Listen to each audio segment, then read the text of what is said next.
Good afternoon, everyone. Thank you so much for the opportunity to be here today. My name is Wilkinson. I'm the staff attorney at Prescription Access Litigation.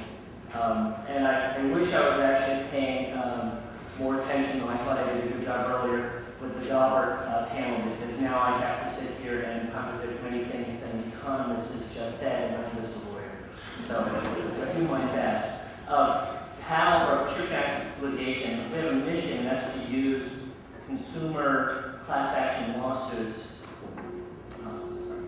and public education to make prescription drugs more affordable. And we found that one of the ways that we can attempt to do this best is to try to target some of the illegal drug company practices, both marketing and pricing, that are driving up drug costs overall.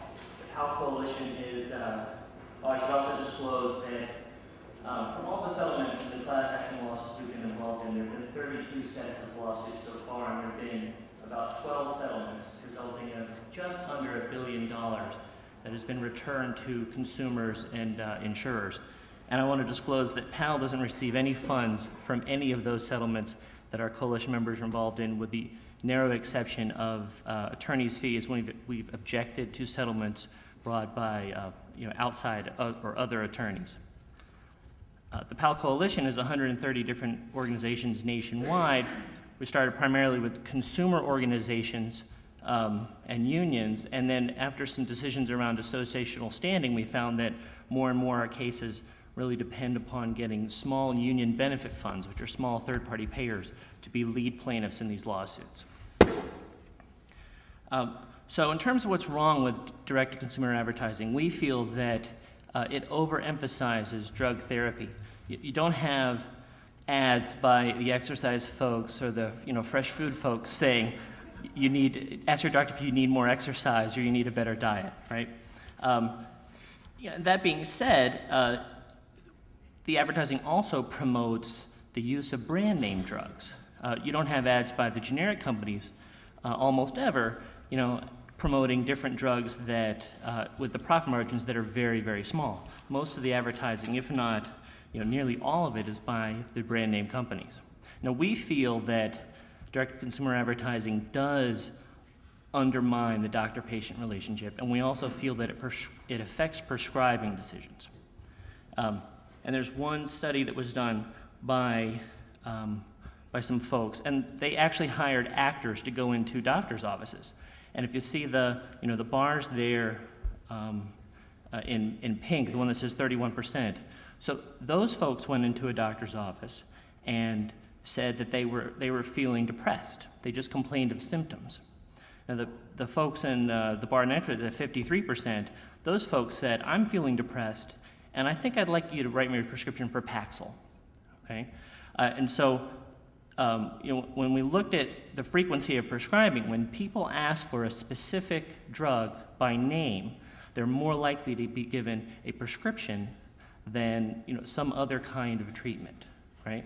And so we feel that asking for these drugs by names drives up the utilization of these drugs. If you look at the other bar graphs to the right, the ones about adjustment disorder, those are particularly striking because in that case, 10% of the people went in and said, I'm not sure exactly what the symptoms of adjustment disorder are, but I'm feeling them, etc. And almost none of them, only 10%, were given a prescription of any kind. But again, more than half of them were given a prescription for Paxil. Now, the kind of significant thing is that Paxil is not approved as a treatment for adjustment disorder. So you could argue that all of that use is inappropriate use of the drug. So aside from this, DTCA, it really revolves around very catchy ads that get people to buy these very expensive drugs. Sometimes these drugs have very low benefits. Lunesta, the sleeping aid, is a good example where it's barely more effective than placebo. Helps people fall asleep 17 minutes faster than taking a placebo, and it helps them stay asleep a little bit longer. And we feel that one of the most egregious examples is with the drug Nexium. And in 2005, our group gave AstraZeneca the least extreme makeover award for dressing up an old drug with a new name and a new price tag. And Nexium is just, it's a stereoisomer of its predecessor drug, Prilosec. all drugs exist in these mirror image molecules, right?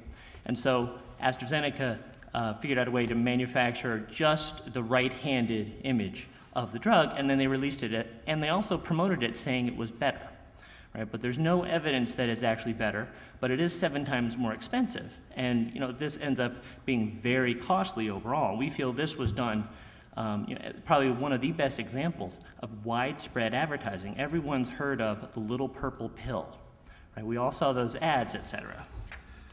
And so to put this cost kind of in a smaller perspective, if you look at what one prescription for Nexium, the brand name drug, is as part of the healthcare premium dollars, how much one person, an average person, would spend for their individual monthly premium, say $300 for an individual plan.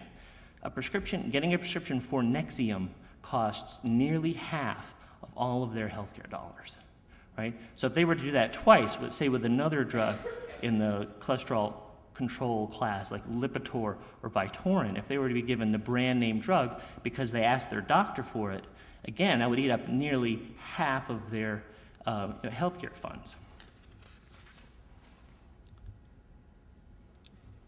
And so there's a cost dimension to DTCA that we think is very costly, and I'll talk a little bit more about it in a moment. But there's also a risk dimension that was really kind of revealed by Vioxx.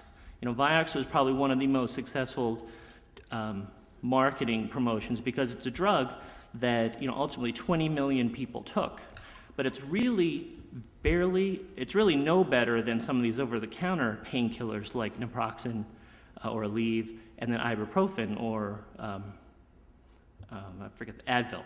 And so for a limited number of people, 1 or 2% of people who have adverse reactions, GI reactions to those other over-the-counter medicines, Vioxx is perhaps indicated. But Merck spent an awful lot of money, $78 million a year on direct-to-consumer advertising, and then much more than that, marketing this drug to doctors to force this rapid uptake of Vioxx. And the results, as we all know, were between 80 and 120,000 cardiac events and possibly as many as 50,000 deaths. And this would be in addition to billions of dollars of unnecessary spending. So after the Vioxx, people thought a number of things would happen, that DTCA spending would go down, the ads would become more sober, they'd be a little more serious, consumers become skeptical, Congress might regulate, FDA might start to regulate, and the industry might self-regulate, and then there might be less DTCA on TV. Now we only saw, I believe, one of these things happen. Spending on DTCA did not decrease. It's actually gone up pretty much every year, certainly since 2002, and it's continued to go up since Vioxx. And you see in this graph that the kind of center line is the blue line is direct-to-consumer advertising, and it shows that some of the other forms of spending for promotion, like doctor visits, which is the red line up top, those actually did flatten out for a bit, for a couple of years or so, but DTCA continued. But it's important to realize that this marketing and DTCA can't be looked at just in terms of itself alone. It's actually part of a broad marketing strategy that goes along with the marketing that's done to doctors. Consumers did become more skeptical. After the Vioxx scandals, as many as 42% of consumers say they distrust DTCA, et cetera, and sometimes those numbers are higher. But despite this, the ads did not become more serious. They did for a while feature more white coats, et cetera, but then they became catchy things. And we see DTCA is still working. It's still promoting. It's still one of the things that bolsters the sales of the top-selling drugs. And it's also been used to promote drugs that end up being ultimately very dangerous, like Zelnorm. Had those catchy ads with people with symptoms written on their stomachs, et cetera, for treatment of irritable bowel syndrome. And it was later revealed that there were all sorts of risks associated with it. Now, there was some speculation that Congress might regulate DTCA more aggressively, and that really did not happen. There were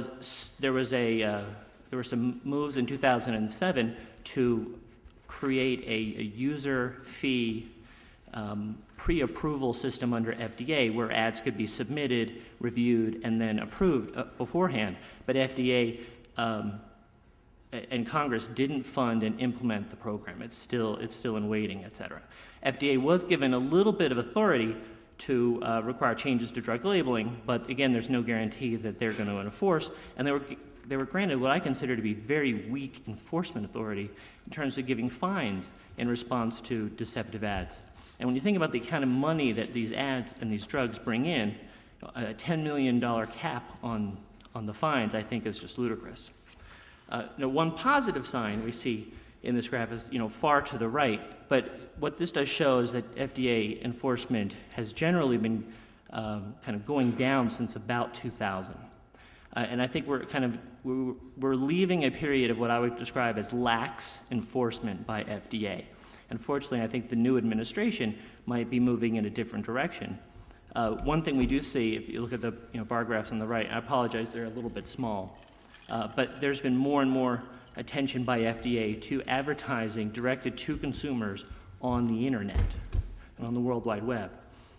And I think that's very important. And in fact, this past April 2nd, FDA issued letters to 14 of the largest drug manufacturers in response to these Google-placed ads that they had on the World Wide Web that were promoting a drug without risk information and without full disclosures of the proper indication or use of that drug. So one criticism has also been that FDA enforcement lags and it's very slow, and by the time they get around to issuing a letter, the ads have stopped running. They've done their harm to consumers. Consumers have seen them, et cetera. And I also think that asking industry to self-regulate is like the fox guarding the henhouse. I think it's kind of pointless. There's no way to enforce that. I think industry may go along with certain forms of regulation publicly to try to escape government regulation, but I think ultimately that's what we need. And there hasn't really been a shift away from DTCA, though I have to admit this is only through 2006, and it's really hard to quantify the amount of direct-to-consumer advertising that's happening to consumers on the internet. That's actually, I think, going to be a whole new frontier. So since Vioxx, there's been, to summarize, spending on DTCA has continued to go up, and the ads really haven't changed to become more serious, and DTCA still works, we think. We do need, I think, to see Congress do more to regulate in this area and FDA to regulate more in this area, especially in the emerging area of internet advertising to consumers. And FDA enforcement, possibly there's been a signal of a turnaround because they've started to more proactively regulate in this area. And lastly, just kind of question whether drug ads are a good way to educate patients at all, because relying on them to do that is like relying on the beer industry to educate people about alcoholism. And this is not just my point. Dr. Marcia Angel with the New England Journal of Medicine made this point, and she further emphasized that drugs that are really effective don't need to be promoted independently because the doctors know that they fill a certain need and they will use them. Drugs that, however, duplicate what other cheaper drugs do, you have to promote aggressively through advertising and promotion. So in terms of recommendations, this actually goes also to perhaps a later discussion. I think that understanding the role that doctors play in prescriptions has very much changed. As the West Virginia Supreme Court recently said, the Norman Rockwell image of the family doctor is no longer real. And I think part of this is because the promotional activities targeted to doctors by the drug industry, that's a doctor there with his NASCAR outfit, et cetera. I think that amount of promotion is probably about double what consumer advertising promotion is. And there's an army of sales representatives. There's 90,000 of them, and they spend about $8,000 per doctor on average each year, and that's a heck of a lot of promotion. In terms of consumers and their interest in drug litigation, I think it's important for judges to realize that the damages to consumers go beyond their financial harm, because they sometimes make decisions about paying for drugs at the expense of paying for other things, and it has a real impact on quality of life. This is especially true of seniors on fixed incomes. In terms of other decisions you may be making around class action lawsuits, I think that an awful lot of work has to be done to make claim rates go up, to make claim forms and notice for class action settlements much more understandable. And this is something we struggle with all the time with the firms we work with. And I'll just make one one last pitch, that in terms of identifying consumers, if you ever have a class action lawsuit before you, we need to be really creative about how we reach out to them and use all sorts of sources of information, including subpoenaing records from drug companies, from the pharmacies, and also the insurers, getting them to share that information as well. Thank you very much.